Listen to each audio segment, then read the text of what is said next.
What is a Media Gateway? The Media Gateway from Technica Engineering is a development tool for testing and analyzing onboard vehicle networks.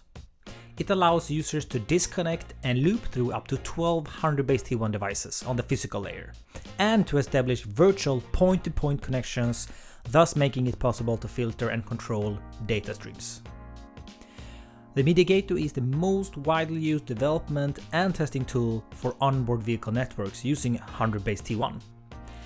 Its built-in automotive-grade switches and the 1200 base T1 ports enables capture of traffic between the devices while still maintaining the normal communication, as well as interacting with such devices through your test system. It supports single and double tagging of VLANs, mirroring, forwarding, and a lot more.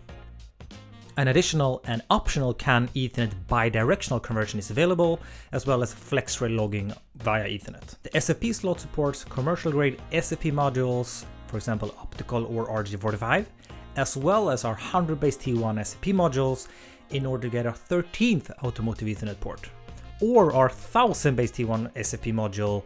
This makes the Media Gateway ready for automotive gigabit Ethernet.